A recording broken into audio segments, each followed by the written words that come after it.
When we first meet Carlos and Sarah, it's clear that they share a unique dynamic.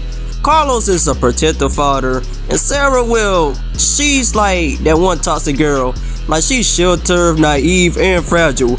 Unlike Clementine, Sarah hasn't been prepared for the harsh realities of the world. But, like, how did it come to this? Carlos believes that shielding Sarah from the danger will keep her ass safe, which is dumb as fuck, but okay, do you her dad.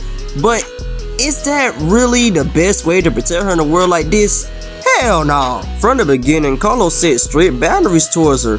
Like, he repeatedly tells her to stay out of trouble and rely on him for survival. This overprotectiveness stems from, his love, but it also leaves Sarah ill-equipped to even handle this world in the first place. Like, unlike Clementine, who had learned how, to become self-reliant and learn the lessons of becoming self-reliant, Sarah remains dependent on her father all the time. Carlos's overprotectiveness is rooted in fear though. He knows Sarah is emotionally vulnerable and struggles with anxiety, but she's not mentally prepared to face the world on her own though. But his solution is to shelter her. Just keep her from learning the truth about what's really out there. That was stupid to even do it in the first place. And anyway, is this man really a goddamn doctor? Cause how the word can you not tell a walker bite from a dog bite? Make it make sense. Dummy, yeah. Yeah. Dummy, yeah. Yeah. Dummy, yeah. Yeah. By shielding her from the dangers, Carlos unintentionally starts her development. Sarah doesn't even learn how to defend herself, nor even understand the full extent of the threat of what they got going on in the first place. This man tries to keep her in a bubble, in a relic of the old world where innocence could still be protected, but in The Walking Dead, ignorance is a death sentence. Just ask Kate. The moment Carlos dies is the turning point for Sarah.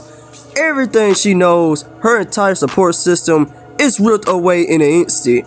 Without her father, Sarah is completely lost. She literally just shuts down in the face of danger, paralyzed by fear and grief. And this is where Carlos' greatest failure becomes evident. By never allowing her to even face the smallest of challenges or dangers on her own, he basically robbed this little girl of the tools that she needs to survive without him. Man, that man was gone, and guess what? That girl ain't knew what to do. She was just sitting there crisscross applesauce. She did not care about nothing no more. When the time come for her to actually step up and save herself, it's not that she can't. She just didn't want to. She literally just sat there, and depending on your choice, you could have just left her ass dead to die, or you could have saved her just for her to die later. Like the choice to even let her live or not, it don't even matter because she died either way. Like, the word is too overwhelming and too damn terrified for. Let me tell you something, it does not even matter. What was the point of even making that choice to save her anyway, just for her to die later on? That was so stupid. In the end, Sarah's fate is sealed by the very thing Carlos wanted to avoid: her inability to actually survive in this unforgiving world by herself.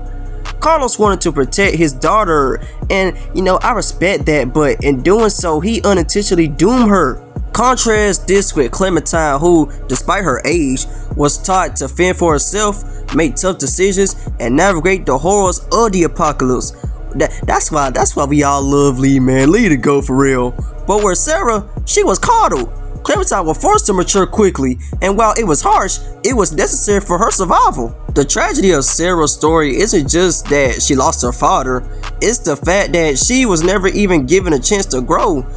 Carlos's failure wasn't in loving Sarah too much, but in believing that he could actually protect her forever in a world overrun by walkers. Survival means adaptation, and adaptation means learning how to goddamn deal with fear, loss, and danger head on. It's a heartbreaking story, but it also teaches us something about parenting in a world where danger lurks around every corner.